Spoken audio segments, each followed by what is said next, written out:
Yo, okay, so real quick before we dive into this mechanical screening on arm slot impacting trunk rotation mechanics, quick shout out OnForm. Check out OnForm. This is the app that I'm using on my iPad to do breakdowns, outing breakdowns, mechanical breakdowns, all that stuff, which allows me to draw on videos and point arrows at cool things.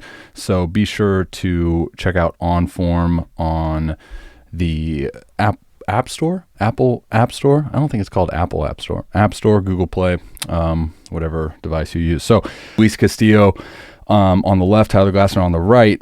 There are going to be two drastically different throwers that complete the task of having extremely high power output. Glasnow is going to be more over the top. Castillo is going to be more 3/4, or I would say low 3/4. Goal of trunk rotation mechanics doesn't matter like what your arm slot is still the same, right? You want to keep a neutral trunk. You want to stabilize through space as you anchor down. So you do accomplish the task of anchoring down in a stretched position. So hips into rotation, the trunk is neutral, right? Now the trunk rotation is going to then pull the arm through. That's where we get leverage and creating arm speed.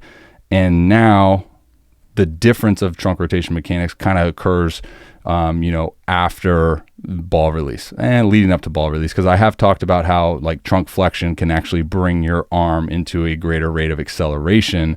But for guys at low 3/4, you're basically reliant upon, a excess amount of counter rotation early, whereas over the top guys are probably going to rely on more not contralateral tilt, but just trunk tilt, like think Walker Buehler in that instance. All right, so now looking at their early moves, entering the drive phase, this is where we can see a difference too with Castillo. See how he's really counter-rotated because he's so reliant on rotational energy. Glasnow's got a good glove side extension, but he's not so much focused on like the trunk counter-rotation aspect of it because he's getting a lot of directional forward acceleration energy due to his ability to have the higher arm slot. And then that's when you see flexion. You're still in flexion, obviously, but you're not getting a whole lot. And then after this release, you're going to see rotation, very similar. The trunk rotation essentially is going to deliver the arm. You just need to position the arm in such a way to be leveraged. So you release rotational energy. Trunk rotation delivers the arm. You can see this for both individuals. But Luis Castillo just gets into a little bit of trunk flexion here. And I know these videos are different, but Glasnow is going to be into a much more higher degree of trunk flexion due to what he's trying to accomplish within his throw.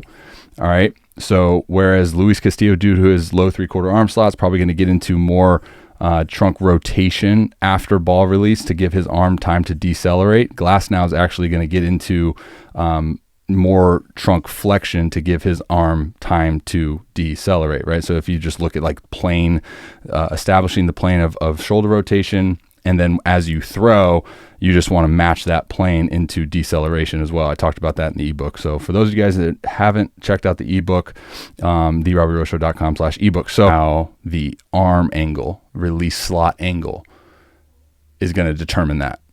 So don't think if you're an over-the-top guy that you need to initiate a ton of counter rotation early, because that's actually going to probably lead into a aggressive spin off because you're not so much reliant on a high amount of rotational energy.